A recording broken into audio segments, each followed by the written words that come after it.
નમસ્કાર. Science of લર્નિંગમાં આપ સૌનું હાર્દિક સ્વાગત છે.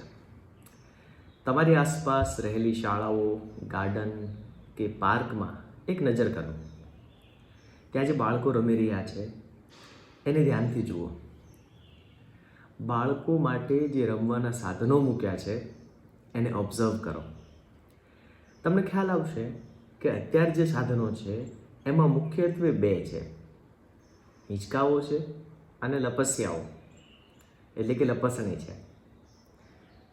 બાળક જેનું નામ એ સ્વભાવતઃ નવું નવું જાણવા ઈચ્છે છે. એને ઘણા બધા પ્રયોગો કરવા છે.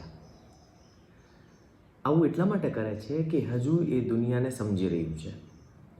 ત્યારે બાળકને જે રમવા માટેના સાધનો પાર્ક કે શાળામાં મૂકવામાં આવે છે એ એવા હોવા જોઈએ કે જેમાં 2 થી વધુ પ્રવૃત્તિઓ થઈ શકે. 7-8 પ્રકારની પ્રવૃત્તિ એક જ સાધન પર થઈ શકે.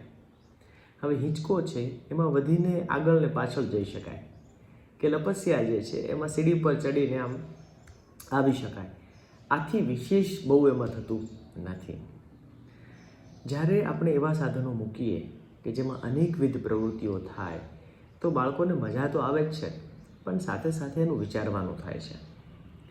સામાન્ય રીતે પ્રદેશના જે પાર્ક હોય છે, ગાર્ડન કે શાળાઓ હોય છે, એમાં જે સાધનો મૂકવામાં આવેલા હોય છે એમાં આ વસ્તુને એટલે કે ચાઇલ્ડ સાયકોલોજીને ધ્યાનમાં રાખીને કામ થયેલું હોય છે. જુઓ, અત્યારે તમને સ્ક્રીન ઉપર જે ફોટોગ્રાફ્સ દેખાઈ રહ્યા છે એ દુનિયાના અલગ અલગ દેશના બાળકોના રમવા માટેના પાર્ક છે, કોઈ શાળાના પ્લેગ્રાઉન્ડની વાત છે. પણ આ બધામાં એવા સાધનો મૂકવામાં આવ્યા છે કે જેમાં બાળકો અનગાઇડેડ રમી શકે. એટલે કે એ સાધનથી રમવાના કોઈ ફિક્સ નિયમો ના હોય.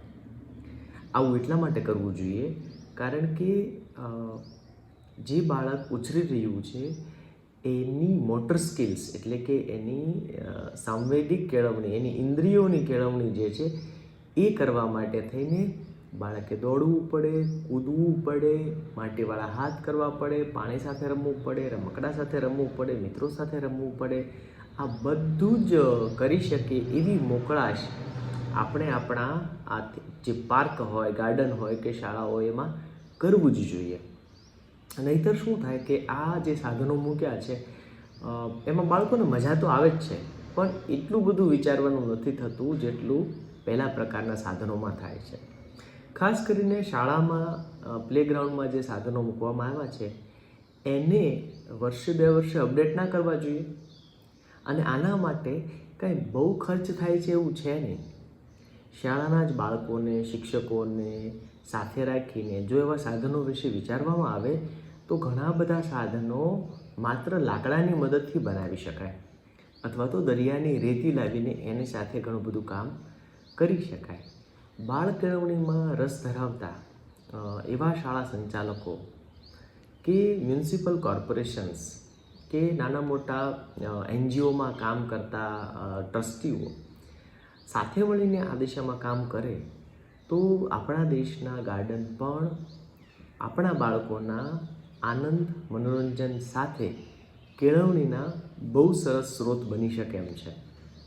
મને લાગે છે આજની વાત આપને ગમી હશે. મળીએ છીએ સાયન્સ ઓફ લર્નિંગના આવતા એપિસોડમાં.